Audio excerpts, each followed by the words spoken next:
शासन संपदां भोजते जपुरदीकृदेशं वेदेन्द्रादिदेवै सदा स्तूयमानं समाधिस्थमूर्तिं भजे ज्ञानदेवं नमो सद्गुरु तुकया ज्ञानदीपा नमो सद्गुरु सच्चिदानंदरूपा नमो सद्गुरु भक्त कल्याणमूर्ती नमो सद्गुरु भास्करा पूर्णकीर्ती ज्या ज्या स्थळी मन जाय माझी त्या त्या स्थळी निज रूप तुझे मी ठेवे तो मस्तक ज्या ठिकाणी तिथे सद्गुरु तुझे पाय दोन्ही सेवेला ते सेवक झालो सेवेला ते सेवक झालो सेवेला ते सेवक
अहो स्वामी तुकया देवा यावरी न करावा अभीर अनादि अंबिका भगवती बोध परडी ठेवणी हाती भूत ज्ञानाचा पाजळती उदो उदो शब्द गरजती गोंधळाही भू जगदंबे गुणपीठ भुगंबे प्राप्त प्रसंगी आपल्या समोर उपस्थित केलेला अभंग पैठण निवासीनाथ ब्रह्म शांती ब्रह्म एकनाथ महाराज यांचा 3.5 चरणाचा चौकडीचा अभंग आणि भगवती आदिशक्ती या आदिशक्तीचं वर्णन आणि त्याचा गोंधळ कुणी कुणी घातला याचं दिग्दर्शन या अभंगामध्ये नाथबाबांनी केलेलं आहे. शांतीब्रह्म एकनाथ महाराज म्हणतात की ते भगवती आहे जे आदिमाया शक्ती आहे ती अनादी आहे.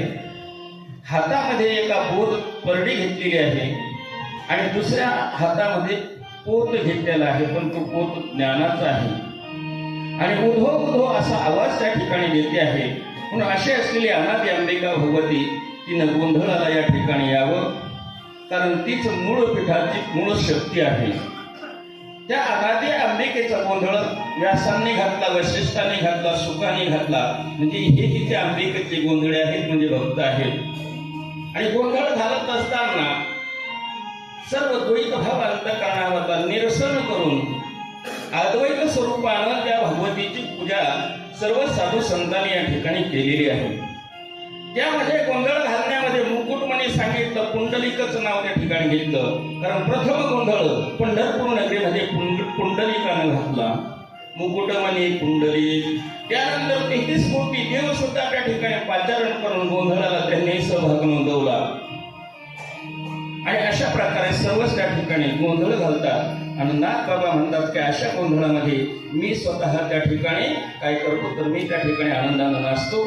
असा अभंगाचा सरळ सरळ अर्थ विठ्ठल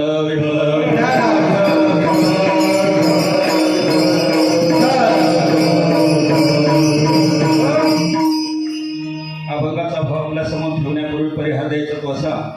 आज या ठिकाणी श्री क्षेत्र धोंदलगाव आणि या धोंदलगाव नगरीमध्ये माता भगवती गिरिजादेवी या गिरिजादेवीची या ठिकाणी प्राणप्रतिष्ठा झाली. मंदिर उत्कृष्ट असं त्या ठिकाणी उभारण्यात आलं आणि त्या मंदिराच्या आणि मूर्ती प्रतिष्ठेच्या वर्धापन दिनाच्या निमित्तानं हा कार्यक्रम या ठिकाणी आयोजित केलेला आहे. कार्यक्रमाचे यजमान हरिभक्तीपरायण साहेबराव किसन मामा ढंगारे त्याचबरोबर त्यांचे सुपुत्र फकीरचंद साहेबराव ढंगारे तसेच समस्त ढंगारे परिवार गिरजा मातेचे सर्व भक्त ग्रामस्थ मंडळी आणि सर्व भजनी मंडळी महाराज मंडळी या सर्वांच्या उपस्थितीमध्ये आपल्याकडे आता जी वेळ शिल्लक राहिली असेल त्या वेळेमध्ये अभंगाचा थोडक्यामध्ये भाव बघण्याचा आपण प्रयत्न करू. विठ्ठल विठ्ठल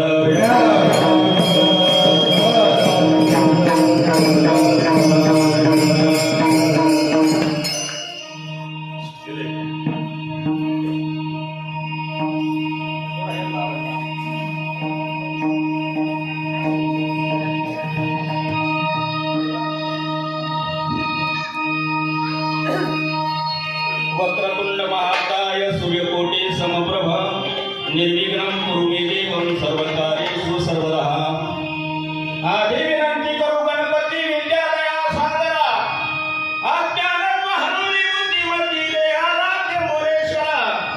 चिंता क्लेश दुःख दारिद्र्यामध्ये देशांतरा पाठवी हे रंबा गणनायका गजमुखा भक्ता बहु दोषवी.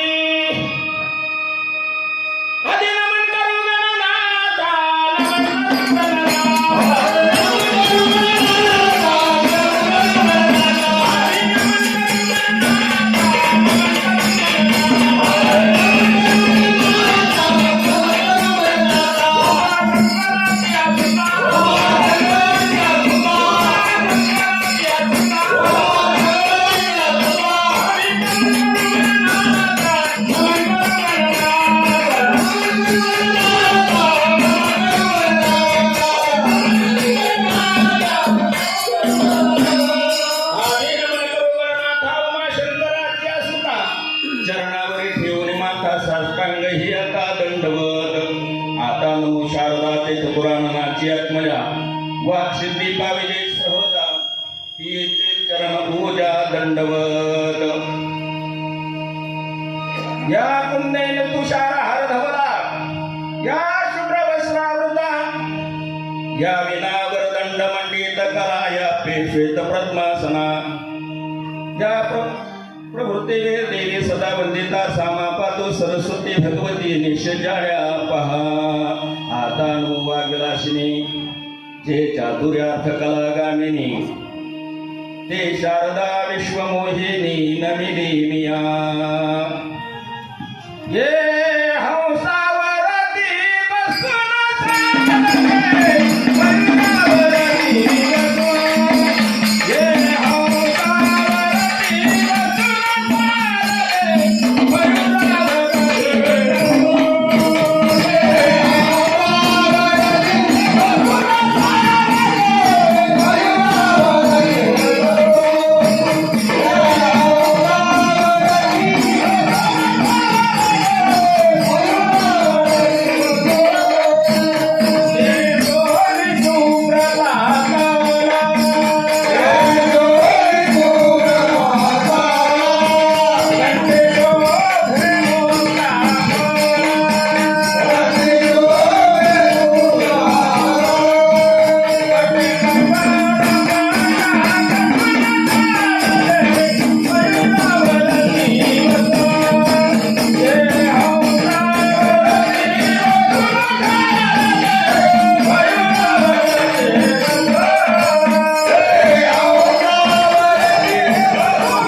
कुठलंही कार्य आपल्याला करायचं असलं तर गणपतीचं स्तवन त्यानंतर सरस्वतीचं स्तवन केलं जातं. सरस्वती मातेच्या कृपेने ही सरस्वती माता या ठिकाणी वाघ देवी असल्यामुळे सर्वांनाच ती बुद्धी देत असते आणि गणपती बाप्पा बुद्धी देत असतात. अभंग निवडण्याचं कारण असं आहे की गिरजा मातेच्या मूर्ती प्राण प्रतिष्ठेच्या निमित्तानं हा कार्यक्रम आहे. आणि कार्यक्रमाकरता मी आल्या महाराजांना बोललो. आपण सर्व मंडळी वारकरी सांप्रदायिक असल्यामुळं आणि भगवान पांडुरंग परमात्म्याच्या मंदिरामध्ये आपण कार्यक्रम करत आहोत आणि अशा ठिकाणी आपण संबळ वाजवत आहोत. पण साधू संतांनी सुद्धा गोंधळ घालत असताना संबळाचा उल्लेख त्यांच्या बऱ्याचशा अभंगामध्ये केलेला आहे. कारण सर्व जेवढे साधू संतांनी त्यांचं वाङ्मय होऊन गेलं, सर्व साधू संतांनी त्या भगवती मातेची आराधना करत असताना संबळाचा त्या ठिकाणी उल्लेख केला. आणि अशा अनुषंगानं देवीचा कार्यक्रम असल्यामुळं या ठिकाणी या कार्यक्रमामध्ये संबळ हा आपण घेतलेला आहे. पूर्वीचे जुने महाराज लोक सांगत होते महाराज, कारण आता ही बरेचसे लोक तक्रार करतात की कीर्तनामध्ये सांप्रदायिक चाली म्हणाव्या, दुसऱ्या चाली म्हणू नये. परंतु चालीचं असं काही नाही, राग इकडेही असतो तिकडेही असतो. पण जुने काही महाराज लोक म्हणायचे, न कोणती घातली ते चालती, पण नाक आपलं पाहिजे. नाक आपलं पाहिजे म्हणजे प्रमाण संताचं पाहिजे. तुम्ही चालताना कोणतीही लावा, पण प्रमाण संताचं जर आधारभूत प्रमाण असेल, कारण संतांचे जे शब्द आहेत तेच प्रमाणभूत शब्द आहे. इतर शब्दाला कोणीही मान्यता देऊ शकत नाही. संतांचं प्रमाण न देता मी दोन गोष्टी कितीही बोललो तर तुमच्यावरही त्याचा परिणाम होणार नाही. आणि त्याचा दाखला देण्याकरता संतांनी कुठं कुठं त्याचं वर्णन केलं. म्हणून संतांचे अभंग प्रमाणभूत सर्वांना आहे. म्हणून ते प्रमाण जात असताना त्याला तुम्ही चाल कुठची लावताय, संगीत कसं देताय हे तुमच्या मनावर आहे. परंतु वाङ्मय मात्र संतांच आहे. विठ्ठल विठ्ठल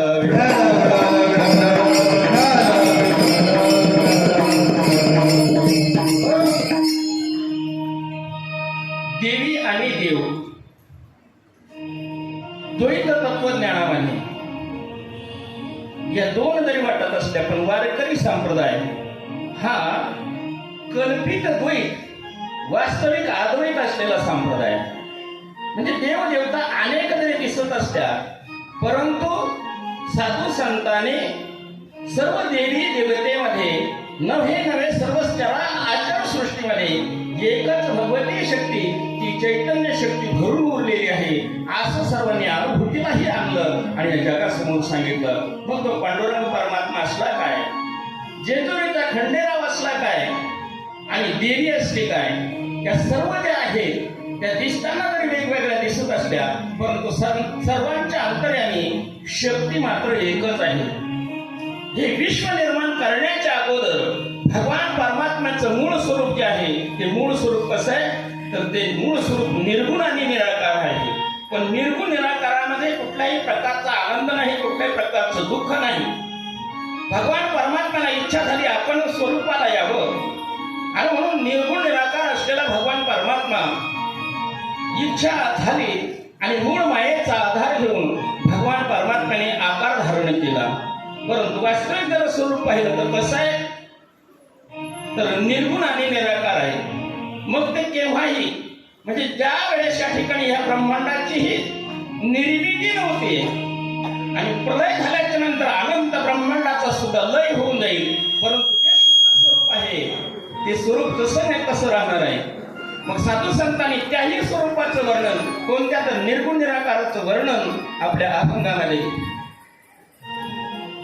पूर्वी कोठेच नव्हते काही, चंद्र सूर्य तारा नाही, अवघे शून्याची होते पाही, कानबा तेरे तेरे ते, कानबा तेरे तेरे ते,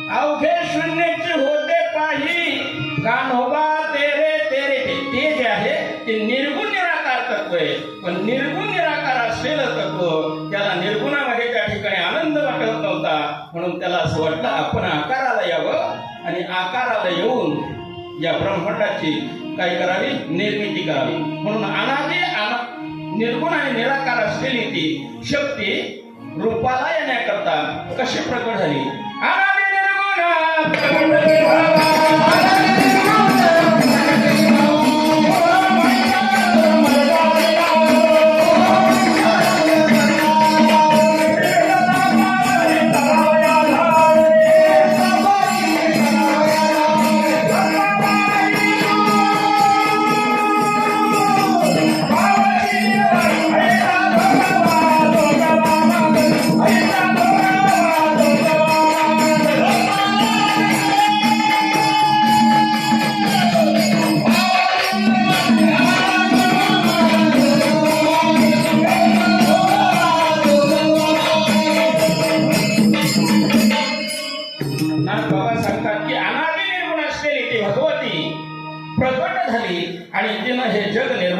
करायचं ठरवलं. पण प्रगट झाल्याच्या नंतर एकलेन कंठवेची म्हणून याने केले निर्माण 14 भुवने. मग 14 भुवन, तर त्या अगोदर ब्रह्मदेवाची निर्मिती झाली. ब्रह्मदेवाने 4 दिशेला बघितलं, 4 मुख झाले. आणि मग ब्रह्मदेवालाही ते ज्ञान नव्हतं. मग हंस रूप धारण करून हंस रूपी ब्रह्मा उपदेशी श्रीहरी चतुष्कोटी जाणे भगवान परमात्म्याने हंसाचं रूप धारण करून ब्रह्मदेवाला ते ज्ञान सांगितलं. आणि ज्ञान प्राप्त झाल्याच्या नंतर ब्रह्मदेवाने 6 दिवसामध्ये या सृष्टीची निर्मिती केली. आणि निर्मिती केल्याच्या नंतर ब्रह्मदेवाने सर्व या ठिकाणी निर्माण केले. ही सृष्टी आपण बघतो, परंतु मूळ स्वरूप जे आहे ते अनादी आहे.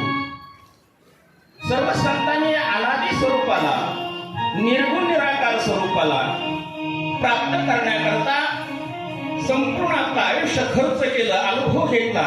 आणि सगुण साकाराकडून निर्गुण निराकाराचा जाण्याचा मार्ग म्हणजेच वारकरी संप्रदाय आहे. वारकरी संप्रदायामध्ये सगुणाकडून निर्गुणाकडे जाता येतं. म्हणून सगुण रूप धारण करण्याकरता शुद्ध ब्रह्माला, शुद्ध मायेचा आधार घ्यावा लागतो. आणि जीवाला सुद्धा आकाराला येण्याकरता शुद्ध चैतन्य तत्वाला, अविद्येचा आधार घ्यावा. एवढा फरक. देव आकाराला येत असताना तो शुद्ध मूळ मायेचा आधार घेतो. आणि जीव जन्माला येत असताना तो अविद्येचा आधार घेऊन येत असतो. मग जन्माला येत असताना जरी वेगवेगळे देह आपल्याला दिसत असले, पण चैतन्य तत्व मात्र सर्वांत येत आहे. आणि ते निर्गुण निराकार आहे. पण निर्गुण निराकाराकडे सहसा सरळ जाता येत नाही. म्हणून निर्गुण निराकाराकडे जाण्याकरता सगुणातून निर्गुणाकडे जावं लागतं. मग त्या ठिकाणी भगवान परमात्म्याने आता देवीचे जे स्वरूप आहे ते 2 प्रकाराने आहे. एक जे स्वरूप आहे ते मूळ मायेचं स्वरूप, स्वतः त्या ठिकाणी अवताराला येऊन देवीचं रूप घेऊन अनेक दैत्याचा निपात करतं. आणि दुसरं जे स्वरूप आहे ते स्वतः भगवान परमात्म्याची चैतन्य शक्ती, तीही एक रूपाने अवताराला येते. या भूतलावरती किंवा आपल्या भारत देशामध्ये देवी मातेचे 52 पीठ हे निर्माण झालेले आहे. याची मूळ पीठिका थोडक्यामध्ये की ज्यावेळेस दक्ष राजाने यज्ञ करायचं ठरवलं, परंतु लग्नापासूनच दक्ष राजाचं आणि महादेवाचं जमायचं नाही. मग यज्ञ करायचं ठरवलं. यज्ञामध्ये सर्व देवांना भाग दिला, पण महादेवाला निमंत्रण नाहीये. पार्वती मातेला असं वाटलं आपल्या वडिलांचं तिकडे एवढा मोठा कार्यक्रम आहे यज्ञाचा, आपण केलं पाहिजे. महादेवाला विनंती केली. महादेवाने सांगितलं काही ठिकाणी बोलावलं तरी जायचं असतं, काही ठिकाणी बोलावल्याच्या नंतर जायचं असतं, आणि काही ठिकाणी बोलावलं तरी जायचं नसतं. तिनं सांगितलं पण वडिलांच्या घरी कार्य आहे आणि वडिलांच्या घरी जाण्याकरता कुठं आमंत्रणाची वाट पाहावी लागते का? महादेवाने सांगितलं तुझ्या वडिलांच्या घरी कार्य आहे, मला मात्र त्या ठिकाणी यज्ञात काय नाही, भाग नाही. आणि म्हणून महादेवाने नकार दिला. पार्वती मातेने हट्ट केला, सांगितलं की मी जाणार आहे. आणि जाण्याकरता निघाली. तिथं गेली. बहिणीनं विचारलं नाही, आईनं विचारलं नाही, सर्वत्र तिचा अपमान झाला. आणि तो अपमान तिनं स्वतःचा अपमान सहन केला. पण तिने विचारलं माझा जरी तुम्ही बोलावं नसेल, पण सर्व देवांचा देव असलेला आदिदेव महादेव, या महादेवाला कमीत कमी तुम्ही या ठिकाणी बोलून मान द्यायला पाहिजे होता. आणि मग दक्ष राजासह बाकीची मंडळी महादेवाची निंदा त्या ठिकाणी करायला लागले. काय महादेव स्वतःला म्हणून घेतो, अंगावर सुईचा कपडा सुद्धा नाही, गजे चर्म परिधान करतो, व्याघ्रांबर परिधान करतो, हातात गळ्यामध्ये साप काय घातलेले, सर्व अंगाला प्रेताची विभूती काय लावलेली, असं कुठं देव असतो का? आणि असं नाव ठेवल्याच्या नंतर आपल्या पतीचा झालेला अपमान तिला सहन झाला नाही. आणि यज्ञकुंडामध्ये त्या ठिकाणी सती मातेनं उडी घेतली आणि आपला देह त्या ठिकाणी अर्पण केला. घाईघाईनं यज्ञ त्या ठिकाणी विझवण्यात आला, थांबवण्यात आला. पण ही बातमी महादेवाला कळाल्याच्या नंतर महादेवाने आपल्या दूताला, आपल्या मुलाला, वीरभद्राला त्या ठिकाणी पाठवलं. यज्ञाचा संपूर्ण विध्वंस झाला. पर सती मातेचं शरीर त्या ठिकाणी पडलं. महादेवाला माहिती झाल्यानंतर महादेव स्वतः त्या ठिकाणी आले आणि सती मातेच्या वियोगानं त्यांनाही दुःख झालं. ते शरीर आपल्या हातामध्ये घेतलं आणि सती मातेचं ध्यान करून त्या वियोगामध्ये स्वतः महादेव सुद्धा रडायचे आणि ते जे शरीर आहे ते घेऊन फिरायला लागले, खाली टाकायला तयार नाही. सर्व देवांना संकट पडलं. देवाने जर महादेव जर असा वेडा झाला, आपल्या पत्नीचं शरीर घेऊन असा जर फिरला तर काय होईल या ब्रह्मांडाचं. म्हणून भगवान विष्णू परमात्म्याने आपल्या हातामध्ये असलेलं सुदर्शन चक्र सोडलं आणि त्या सती मातेच्या देहाचे 52 तुकडे तयार झाले आणि ज्या ज्या ठिकाणी तुकडं पडलं असेल त्या ठिकाणी मातेचं पीठ तयार झालं. पण कर्मधर्म संयोगाने आपलं भाग्य बघा तुम्ही, सर्व भारत देश हा सर्व देशात श्रेष्ठ आहे, पण भारत देशामध्ये असलेलं एक राज्य, बाकीच्या राज्याला अमेरिकेला सुद्धा फक्त राष्ट्र म्हटलं जातं, पण आपल्या राज्याला महाराष्ट्र म्हटलं जातं. कारण या महाराष्ट्राचं भाग्य असं आहे की प्रमुख सती मातेच्या हृदयाचे 3.5 तुकडे झाले आणि ते 3.5 तुकडे आपल्या महाराष्ट्रामध्ये पडले गेले आणि 3.5 शक्तीपीठाची निर्मिती झाली.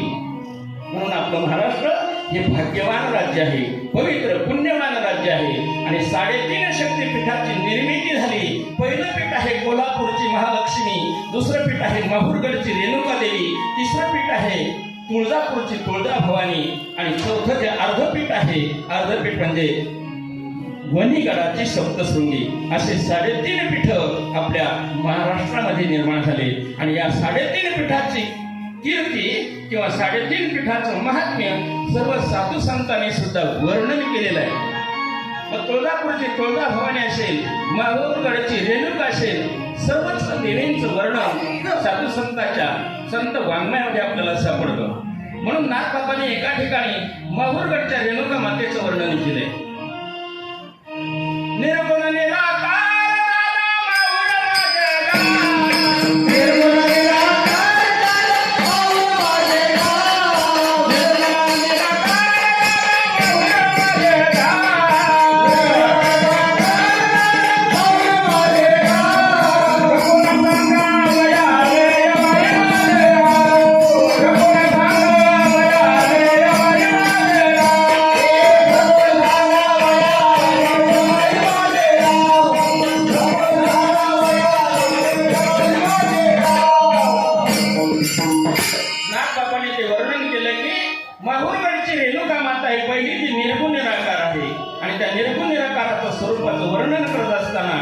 बाबांनी या जगताला शकुन सांगितला. खूप सुंदर त्या शकुनामध्ये सांगितलेलं आहे पुढे या कलियुगामध्ये काय काय होणार आहे. ऐका या कलियुगाची थोरी, पुत्र तो होईल पित्याचा वैरी, पती सोडून दारोदारी हिंडतील नारी, ऐशा ऐका या कलियुगाची थोरी.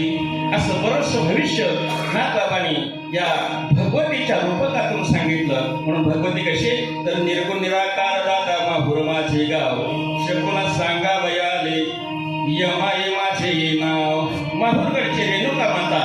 आता प्रत्येक देवी निर्मिती कशी झाली हेही सांगता येईल, पण मला वेळ थोडा कमी दिलेला आहे, त्याच्यामुळे मी धावता धावता या ठिकाणी वर्णन करणार आहे. तर आपल्या महाराष्ट्रामध्ये हे 3.5 पीठ आहेत. रेणुका देवी, कोल्हापूरची महालक्ष्मी, तुळजापूरची तुळजा भवानी आणि वणीची सप्तशृंगी.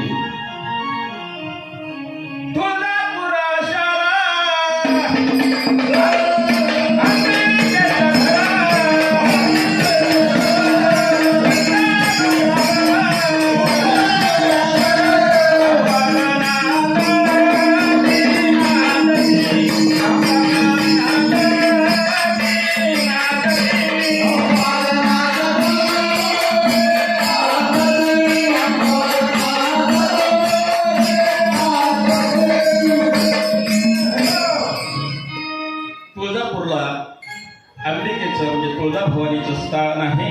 महालक्ष्मी कोल्हापूरला आहे, वणीच्या गडावर सप्तशृंगी. आता प्रत्येक देवीचा पद या ठिकाणी म्हणता येईल, पण वेळ आपल्याकडे नाहीये. म्हणून नाथबाबांनी निर्गुण निराकार असलेली जी शक्ती आहे तिला भवानी म्हटलं.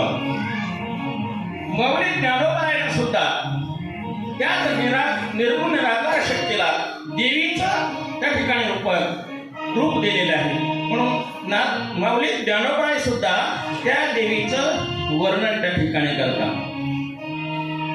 सच्चिदानंद अंबाबाई हो करी कृपा, अंबाबाई हो करी कृपा, आनंद अंबाबाई हो करी कृपा.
देवीचा धावा केला. धाव गाणी आई, धाव गाणी आई, धाव गाणी आई, धाव गाणी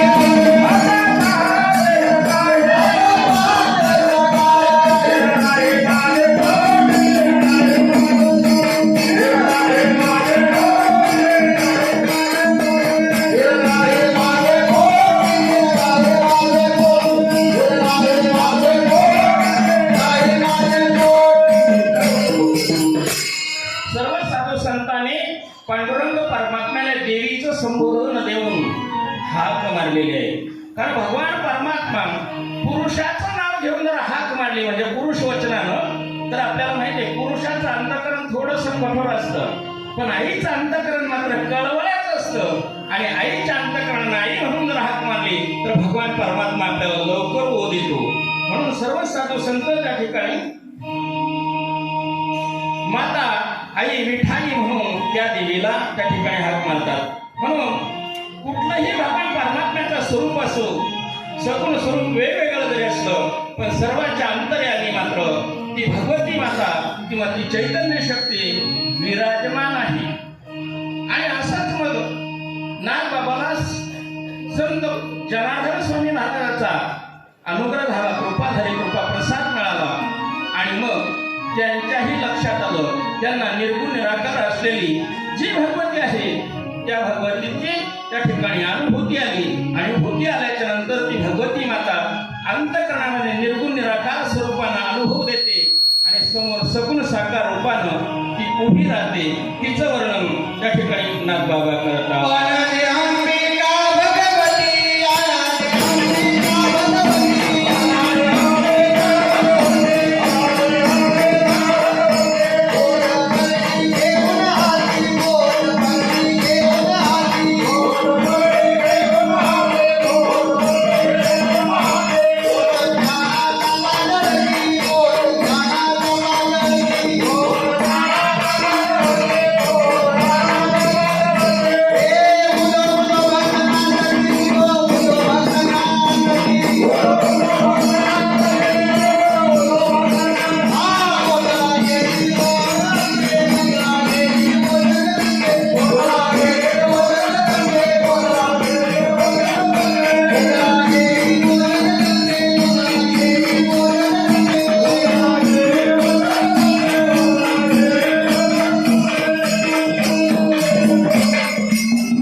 भगवती अनादी आहे, म्हणजे त्याला आदी नाही, म्हणजे सुरुवात नाही. जी चैतन्य शक्ती आहे ती अनादी आहे आणि अनंत आहे, म्हणजे तिचा अंतही होत नाही. अशी असलेली चैतन्य शक्ती आहे, तिला देवी असं संबोधन दिलं. ती माता भगवती, अनादी अंबिका भगवती. परंतु तिनं हातामध्ये मात्र काय घेतलेलं आहे? परडी. आईच्या हातामध्ये एका हातात परडी असते, दुसऱ्या हातामध्ये पोत असतो. परंतु तो पोत मात्र मौली ज्ञानोबराला किंवा नागबाबाला त्यांच्या अनुभूतीनं वेगळा दिसला. परडी जी होती ती बोध नावाची परडी होती आणि पोत जो होता, पोत म्हणजे आपण त्याला आपल्या भाषेत काय म्हणतो? मशाल म्हणतो, आणि अजूनच गावरान भाषेमध्ये त्याला भंड म्हणतो. त्याला पोत असं शास्त्रामध्ये नाव आहे.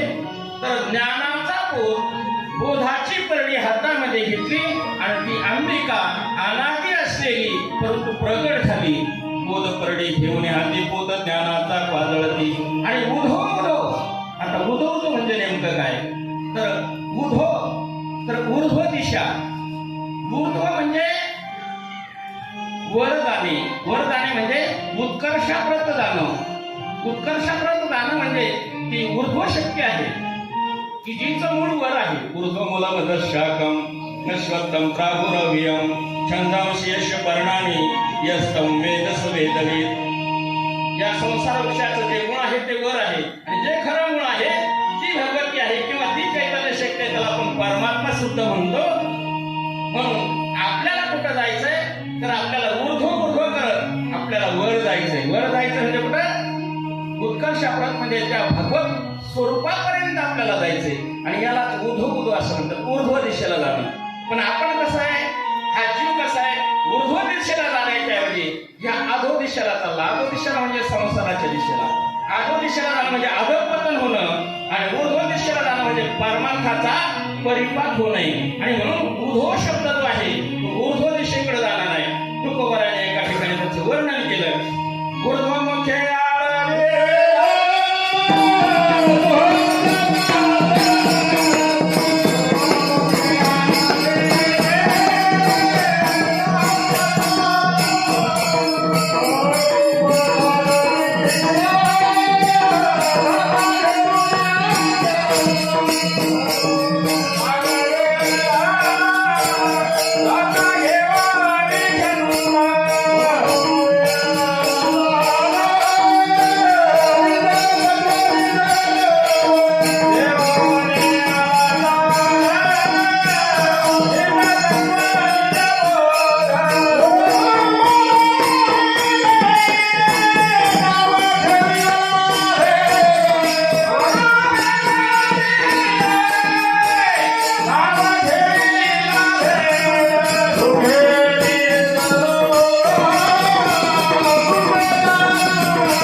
आरोप जागविला दाता ठेवून छंद घेऊन आला दान निज तत्व निज बोध स्वरूपी मिळविली नाव ठेविला भेद. आणि त्यावेळेस सुखाची निद्रा त्या ठिकाणी त्या साधकाला सुखे मिली जलोगा शून्य सारो निरेचे त्रिकूट शिखरी गा दान मिळे आईचे. म्हणजे भक्ती करत असताना आपल्याला ऊर्ध्व दिशेने भक्ती करायचे, वर वर जाणारे करायचे. तर ती कशी करायची? तसा झोका खेळत असताना तो झोका एक स्थिर राहिला तर मजा येत नाही, म्हणून तो झोका असा आपण काय करतो, चढवतो. आणि तो झोका चढवत असताना एका कवीने त्याचं वर्णन केलं. तो झोका कशी चढवते ती आंबा.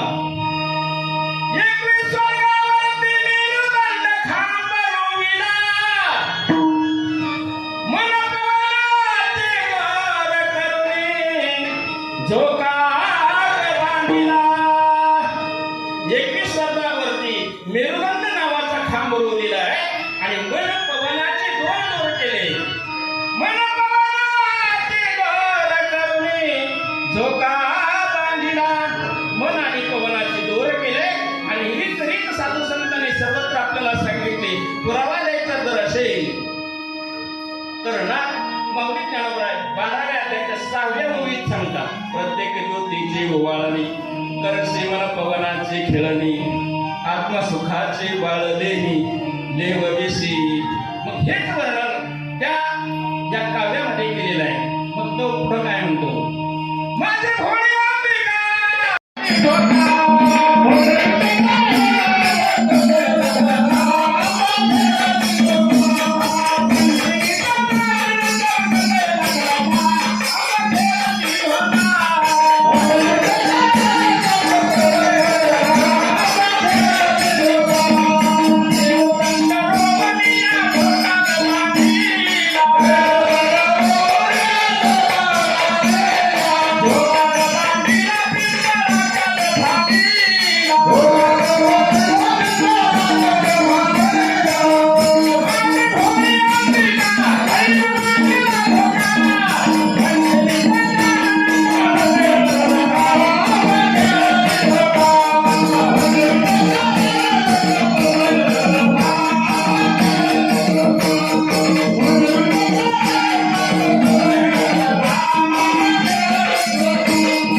त्या दिशेने आपण झोका चढवला त्या तर पूर्व दिशेला म्हणजे मूळ पीठापर्यंत आपल्याला जाता येतं. परंतु वर्णन करत असताना या ठिकाणी आपल्याला आश्चर्य वाटेल.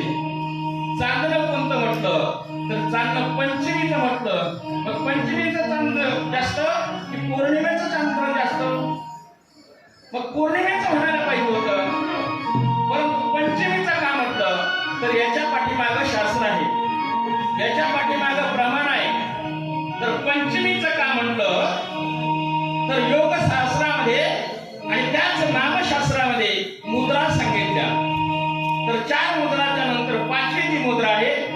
ती पाचवी लागून या लक्ष तो आत्मा प्रत्यक्ष हरी दिसे. पाचवी जी मुद्रा लागते त्यावेळेस भगवान परमात्म्याच्या निर्गुण निराकार स्वरूपाचा साक्षात्कार होतो आणि त्याला प्रकाश त्या ठिकाणी लखलखीत असा दिसतो. म्हणून ते चालणं या ठिकाणी म्हटलं. पंचमीचं चालणं म्हणजे मुद्रा ती पाचवी लागून या लक्ष तो आत्मा प्रत्यक्ष हरी दिसे. म्हणून पंचमीचं चांदणं चमकत लखलका आंबा खिळत झोका झोका ऊर्ध्व दिशेला नेलं म्हणजे उद्धाराच्या मार्गाने जाणं. साधू संतांनी हा ऊर्ध्व मार्ग आपल्याला सांगितला. म्हणून उदो उदो शब्द गरजाची आणि अशी असलेली ती अनादि अंबिका शक्ती त्या शक्तीला या ठिकाणी गोंधळाला पाचाराने केलं. गोंधळा या जगदंबे गोंधळा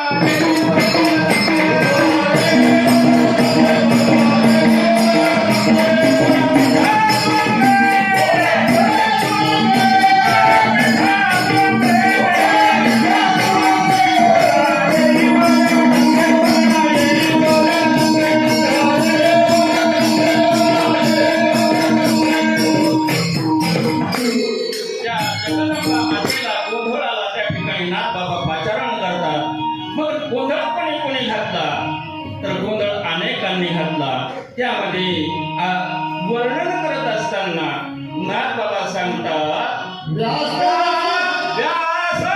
वशिष्ठ सुख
द्वैत भाव विसरून निघडी खेळते आंबे तुझी गोंधळी.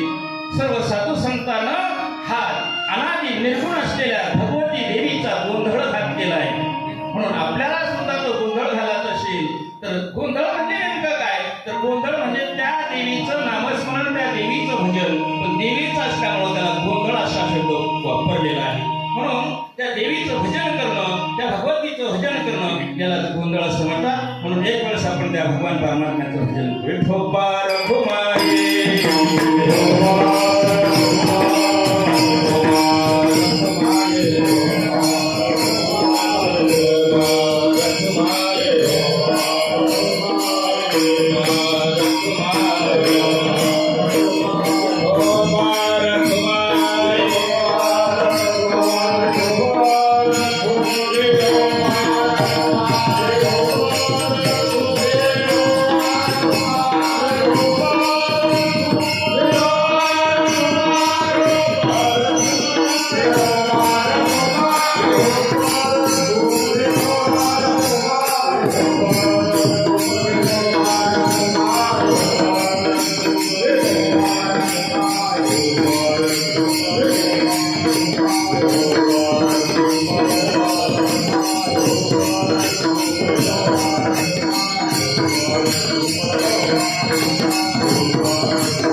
विठ्ठल सर्व साधू संतांनी त्या निर्गुण निराकार शक्तीचा गोंधळ घातलेला आहे. सर्व साधू संतांच्या प्रत्येक संतांचं एक एक प्रमाण देऊन तो गोंधळ कसा घातला आपल्या समोर वर्णन करण्याचा या ठिकाणी प्रयत्न केलेला आहे. नाथ बाबा त्या निर्गुण निराकार शक्तीला देवी म्हणतात. माऊली ज्ञानोबा त्या निर्गुण निराकार शक्तीला देवी म्हणतात. तुकोबराय अशा निर्गुण निराकार शक्तीला देवी म्हणतात. पण पांडुरंग परमात्मा काय आणि म्हैसमाची गिरजा माता काय आणि तुळजा भवानी काय, सर्वच एकच स्वरूप आहे. फक्त वेगवेगळे रूप ते वेळोवेळी धारण करत असते. म्हणून आज त्या देवीचा आपण या ठिकाणी उत्सव साजरा करतो आहे. ही देवी महेश माळावरती तिचं वास्तव्य आहे. महादेवाने त्या ठिकाणी तपश्चर्या केली म्हणून त्याला महेशमाळ असं नाव पडलं. आणि महादेवाचा शोध घेण्याकरता स्वतः भगवती माता त्या ठिकाणी प्रकट झाली. आणि प्रकट होऊन गिरी म्हणजे पर्वत आणि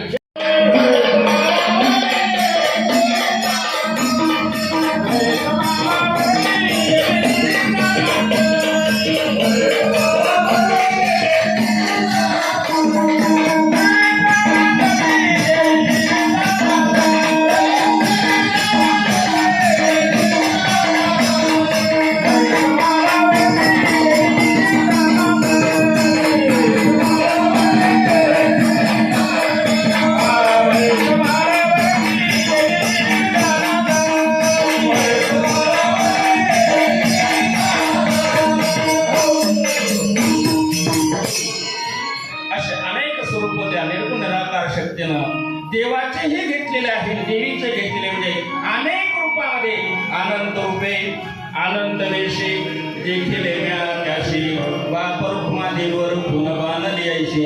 पण मात्र साधू संतांनी एकच सांगितले, सर्व व्याप्त असलेली हीच एक चैतन्य शक्ती आहे की सर्वत्र भरून उरलेले. तिला देवी म्हणा, तिला देव म्हणा, तिला निसर्ग म्हणा, काहीही म्हणा, पण शक्ती मात्र सर्वत्र व्यापून एकच उरलेली आहे.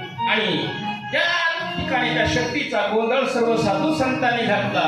आणि सर्वांनी घालत असताना गोंधळ घालण्याची सुरुवात मात्र कोणी केली तर ती केली मुकुटमानी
Thank you.